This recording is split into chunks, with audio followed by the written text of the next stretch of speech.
തുടക്ക കാലത്തൊന്നും നമ്മൾ ചോദിക്കില്ലല്ലോ നമ്മുടെ ക്യാരക്ടർ എന്താണ്, നമ്മുടെ കോസ്റ്റ്യൂം എന്താണെന്നൊന്നും നമ്മൾ ചോദിക്കാനുള്ള അത്രയും നമ്മളായിട്ടില്ലല്ലോ. നമ്മൾ വന്ന സമയമല്ലേ അതൊക്കെ. ഇപ്പോഴാണെങ്കിൽ നമ്മൾ ചോദിക്കും, ചേട്ടാ എന്റെ ക്യാരക്ടർ എന്താണ്, അല്ലെങ്കിൽ എന്റെ കോസ്റ്റ്യൂം എന്താണ്, നമുക്ക് പറ്റുന്നതാണെങ്കിൽ നമുക്ക് ചെയ്താൽ മതി, അല്ലെങ്കിൽ നമുക്ക് വലിയ നിർബന്ധമൊന്നും ഇല്ലല്ലോ.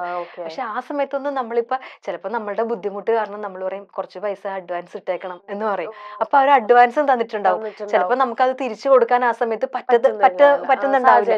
നമ്മൾ അതിന് വില്ലിങ് ആയി പോകും. ചേച്ചിക്ക് അങ്ങനത്തെ എന്തെങ്കിലും ഒരു എനിക്ക് അങ്ങനെയുള്ള നെഗറ്റീവ് ഒന്നും ക്യാരക്ടേഴ്സ് ഒന്നും ഇതുവരെ എനിക്ക് അങ്ങനെ വന്നിട്ടില്ല. ഞാൻ പറഞ്ഞില്ലേ ക്യാരക്ടേഴ്സ് അല്ല, എന്തെങ്കിലും ഒരു ബുദ്ധി നമ്മള് ഫീൽഡ് ആയതുകൊണ്ട് ഇല്ല, എനിക്ക് ഇതുവരെ അങ്ങനെയൊന്നും എനിക്ക് അങ്ങനെയുള്ള രീതിക്കൊന്നും എനിക്ക് ഇതുവരെ ഫേസ് ചെയ്യേണ്ടി വന്നിട്ടില്ല. ചിലപ്പോ അതൊക്കെ ദൈവത്തിന്റെ അനുഗ്രഹമായിരിക്കും. ഞാൻ പറഞ്ഞില്ലേ, സിനിമയാണെങ്കിൽ പോലും ഞാൻ ഇപ്പോഴാണ് ചെയ്തു തുടങ്ങിയത്. നമ്മൾ അളിയൻസ് മാത്രമല്ലേ ചെയ്തുകൊണ്ടിരുന്നത്. പിന്നെ ഇതുപോലെ കോമഡിയിലൊന്നും അങ്ങനെയുള്ള ഇഷ്യൂസേ നമുക്ക് വരുന്നില്ലല്ലോ, അങ്ങനെയുള്ള പ്രശ്നമേ വരുന്നില്ല.